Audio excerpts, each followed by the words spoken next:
Mira què tenim aquí al darrere. Això d'aquí és Santa Sofia, com ens agrada a nosaltres, amb vestides per tot el voltant, eh? Si no, bé, merda. Sí. Per sort, sí. Per sort, esperem que dins no n'hi hagin. Avui hem anat a rentar roba, perquè ens quedava poca roba neta.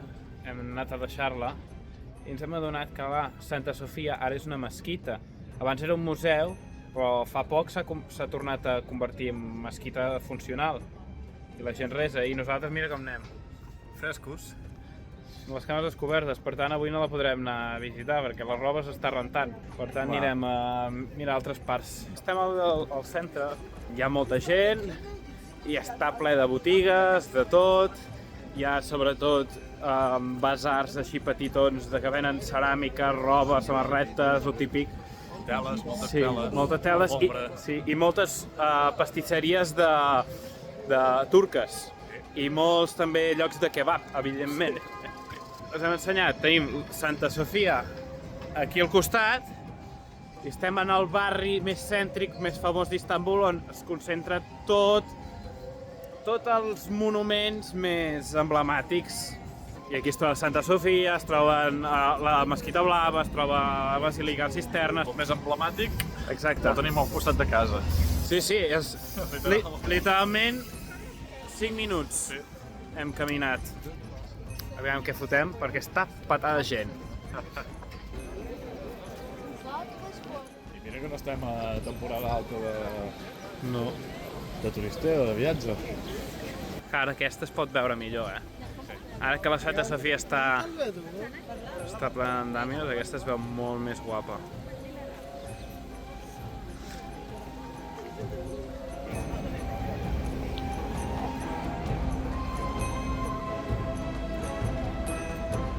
Oh!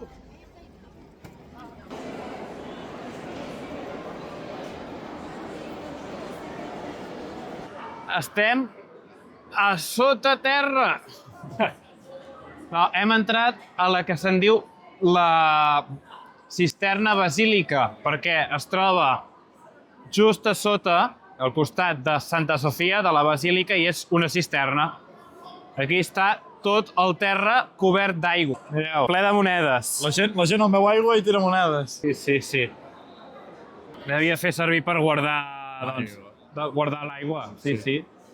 Hem hagut de baixar per les escales i ens trobem tota aquesta sala increïble, plena d'arcs i columnes, amb el terra que, mireu, és reixat, està ple d'aigua a sota. És gegant. Sí. O gegant, eh? Sí, no, flipes.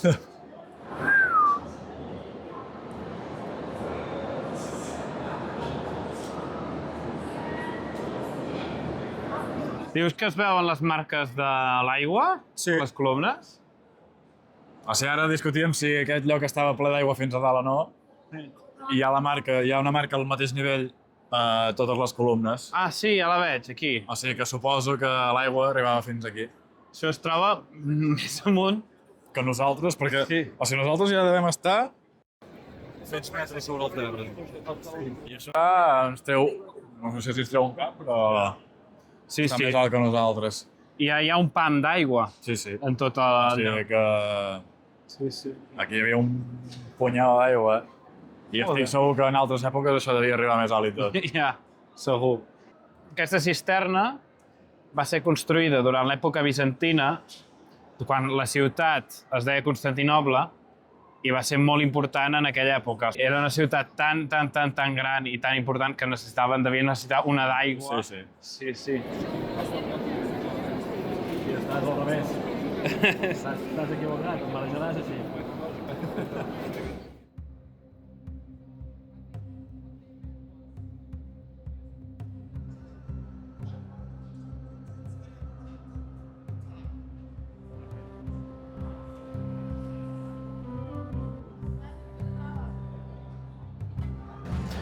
Ens trobem en una gran plaça, molt llarga. Molta gent no sap, és que aquí és un dels llocs més importants de la ciutat. Tu t'ho imaginaves? No.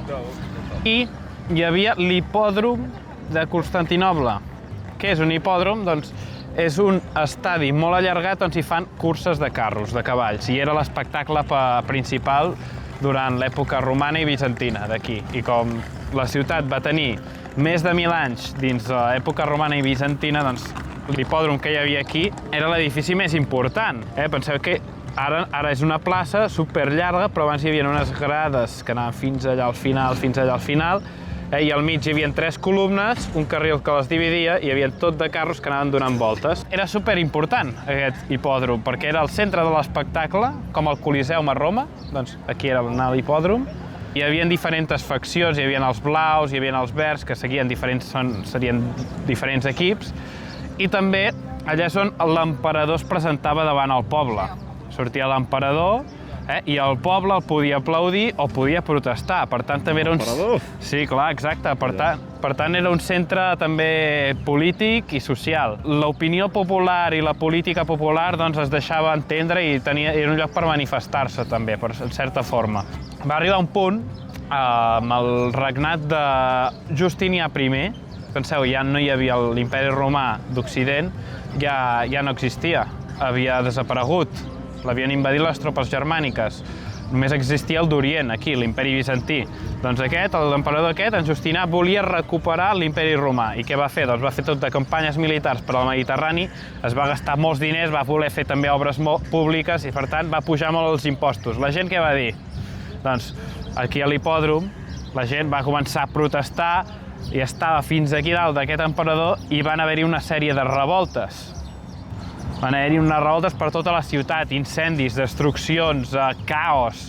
El Justinià va estar a punt de fugir de la ciutat, tot i que la seva dona el va convèncer de quedar-se, i va reprimir aquestes faccions, les faccions de l'hipòdrom, les va reprimir, els va atrapar aquí en l'hipòdrom que hi havia aquí, en massacre, bàsicament. I clar, la gent va deixar de protestar i l'hipòdrom va deixar de ser un lloc de protesta a partir d'aquest moment. Clar, va dir, ostres, millor no m'hi poso amb l'emperador, i en Justinià, doncs, va com revalidar el seu poder. I què va fer? Doncs, com que la ciutat va quedar bastant arrasada, va començar a reconstruir-la, va fer obres públiques, i una de les obres que va fer va ser la que veiem allà al darrere.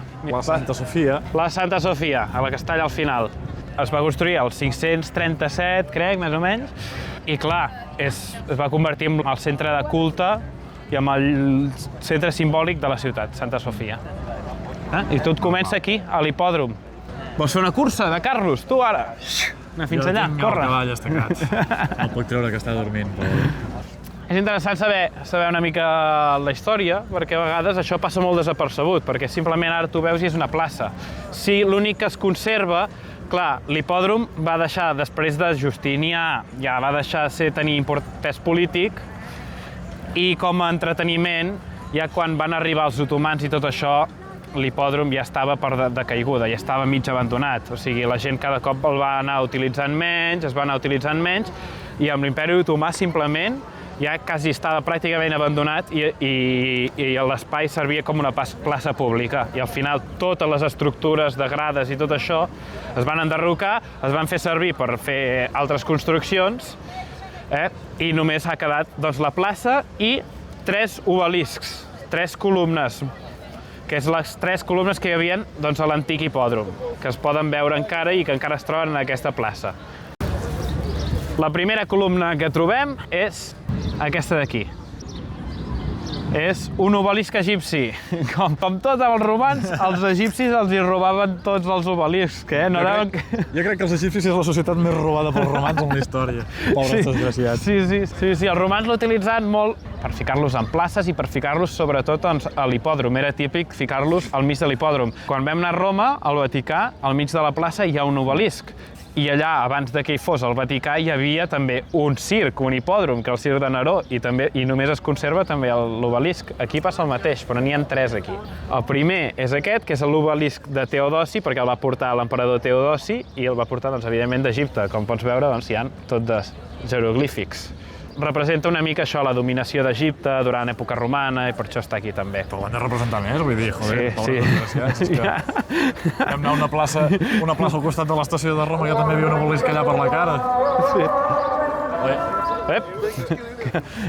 Ja trobava a faltar el Muezzí. Ha començat com molt fort, no? Sí, s'ha parat de cop, ha dit, no fa falta tant. Sí, doncs sí, mireu, l'obelisc de Teodosi, ara d'aquí es veu més bé per la llum i els jeroglífics. L'altra, la segona columna és aquesta, que es diu la columna serpentina, que són bàsicament dos serps enrotllades entre si, i, aviam, sí, no és tan impressionant, però aquesta és una columna portada al temple d'Apol·lo de Delfos, o sigui que això és d'època grega del segle V abans de Crist.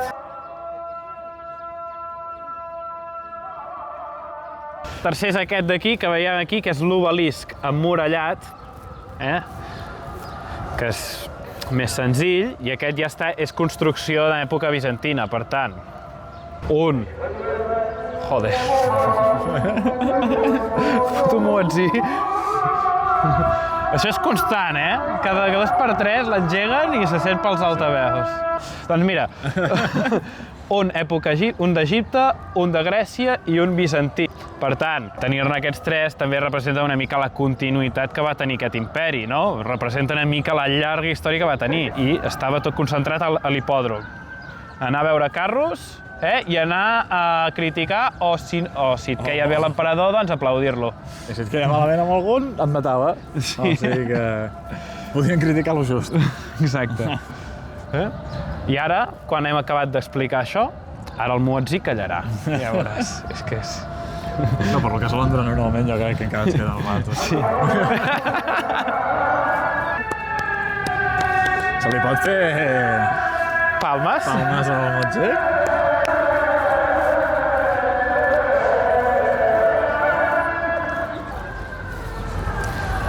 S'estan responent, Els fa caure home, N'hi ha un que se sent de lluny, que crec que és de la Santa Sofia, i el que se sent més de prop és el de la Mesquita Blava. El de què? La Mesquita Blava és aquesta?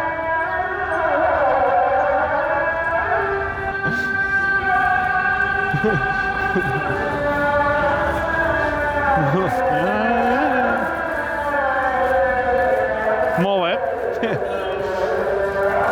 Bueno, ja hem explicat una mica historieta de la ciutat, hem visitat una cisterna i hem presenciat una conversa entre muetzins. Molt bé.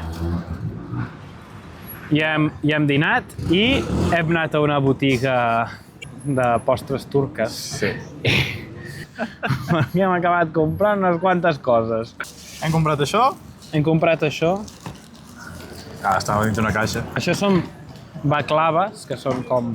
Pastissets. Pastissets així com de 1000 fulls, amb pistatxo, ametlles, fruits secs. Llavors hem comprat una altra caixa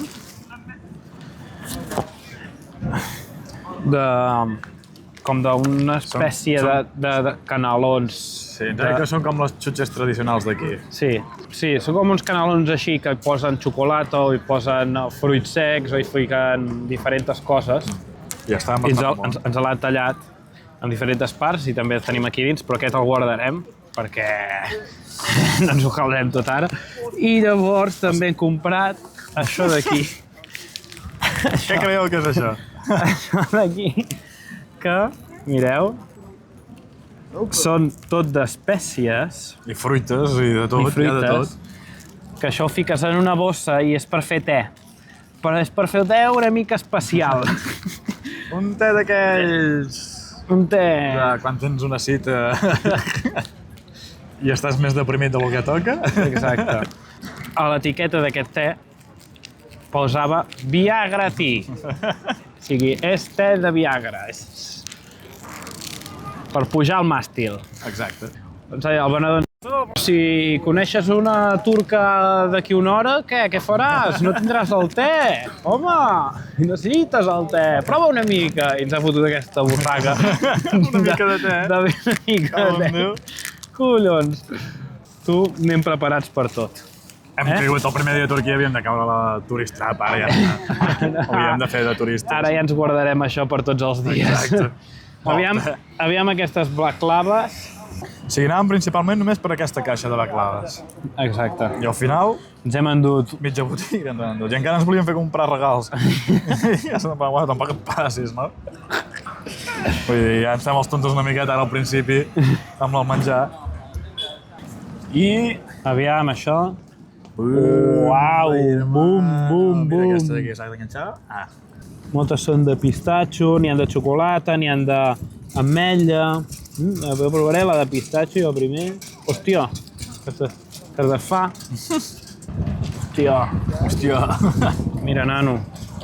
Home, això és empalagós i... Joder. Sí. Ah! Hòstia, Què? està espectacular,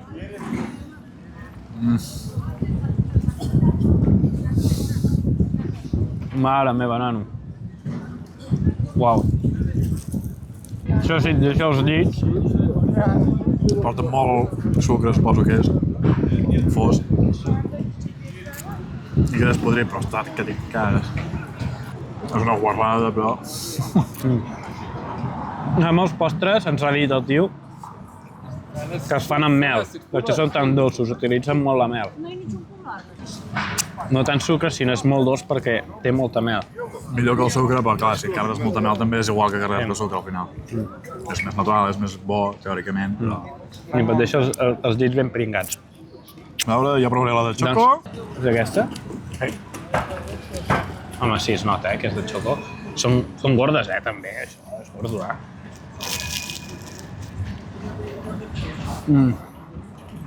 Uah. És com si a dins estigués concentrada xocolata desfeta. Això està increïble. Uah. Hem pagat perquè hem anat a un lloc que és de turisteo, però... és bo. Uah. Què ens fotem? Tenco perquè em vindrà un orgasme i m'hauré de fotre aquell te de Viagra, vale? Guardem les altres, no? Pot ser que el català i el turc siguin els únics idiomes que utilitzin la C trencada? Perquè... Podria ser. Clar, ells utilitzen la C trencada, però és x. O sigui, és el so x. Com de TX. Que també tenen la S trencada. La S trencada és x, crec.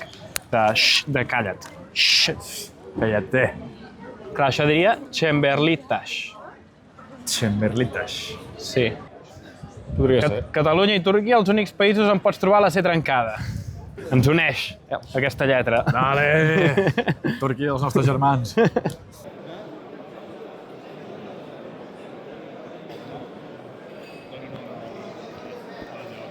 Fa estona que m'estic fixant que donem bastant al cante pel tema de que anem amb pantalons curts. Aquí som els únics de tot Istanbul que hem vist Ah, no, mira. que va amb pantalons curts. Jorradera nostra. Un altre. La primera persona que veiem. Sí, tota la gent va amb pantalons llargs. Tothom. Estem passant ara pel mig d'una part del Gran Bazar d'aquí a Istanbul. Mira, n'he trobat una persona amb pantalons curts.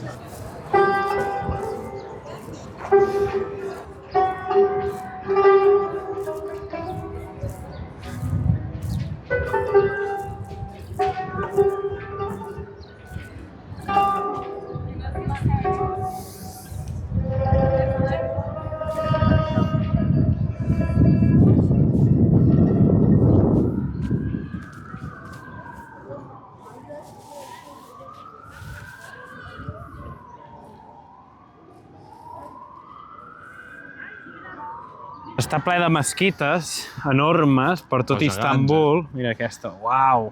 És una borrada, vull dir. Sí. I, clar, de principals a Istanbul en trobem 4, que és la de la Hagia Sofia, la Mesquita Blava, la Mesquita Solimà i aquesta que és la Mesquita Fatih. Però també hi ha la petita Hagia Sofia, n'hi ha moltes. Està ple per tot arreu. Clar. Penseu que és una de les ciutats musulmanes més grans de tot el món. Per tant, mesquites en trobar a tort i a dret. La gran majoria de dones van amb burca i de tant en quant en trobes alguna així també completament tapada.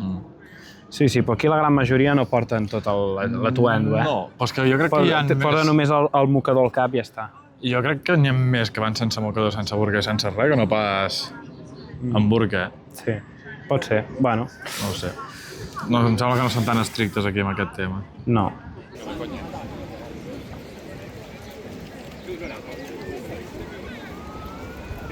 Està ple de gats per tota la ciutat. Ai, que he d'estar aquí tranquil·let, Estan tots xipats perquè, si mires, tenen l'orella tallada a la punta. No com en Davo. Davo... Que en Davo no estava xipat. Doncs sí, tots els gats estan xipats aquí, però estan aquí tranquil·líssims es troben, Què li passa? Està roncant. Està dormint. No haver tingut caceria. Sí. Sembla potser no es troba gaire bé,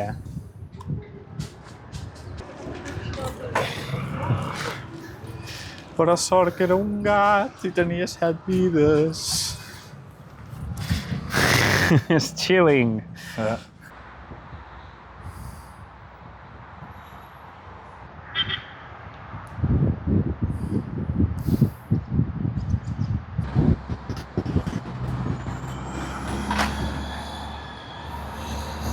Molt bé! Uah! Fa ventet Sí que fa ventet, sí. i hem arribat a les muralles. Les muralles de Constantinoble. Exacte.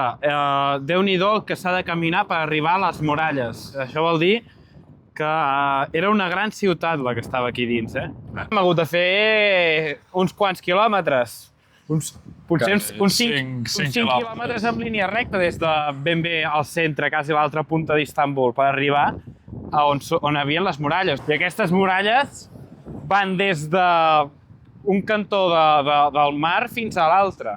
O sigui, són llarguíssimes.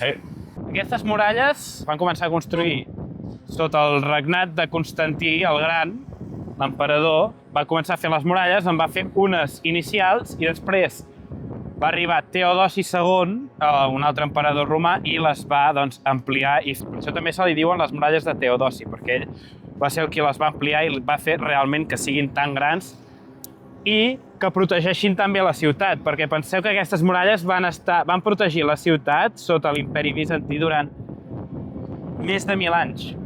Realment van fer que sigui una ciutat inexpugnable, o sigui, impossible de conquerir.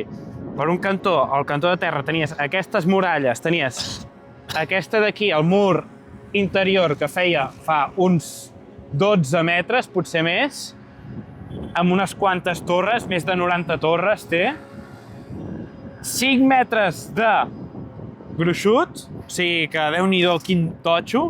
Es diu ràpid, però són uns quants metres, Sí, 5 metres. I llavors, a part dels interiors, també tenia un altre mur exterior, també devia ser uns 8 metres d'altura, i davant del mur exterior hi havia un fossat. O sigui que per superar les defenses de la ciutat havies de passar primer per un forat, gegant, que a vegades depèn de l'època, estava omplert d'aigua, per un mur d'uns 8 metres i després per un altre mur gegant d'uns 12 metres. O sigui, era impossible. I a part d'això, clar, és una ciutat que la rodeja, es troba com una mena de península, està rodejada per aigua, a l'aigua, a la part marítima, també hi havia unes muralles marítimes, eren una mica més baixes, però també està rodejat amb muralles per tota aquella zona. Vaja, que si no eres d'aquí, No, t'havies quedat per entrar. Sí. Hi havia unes quantes portes, però clar, estan supervigilades. L'accés més fàcil era pel port, però el port també estava molt controlat. El port es trobava en aquella zona que entra, que era la Banya d'Or, que és una part del Bòsfor que entra dins. El port es trobava allà.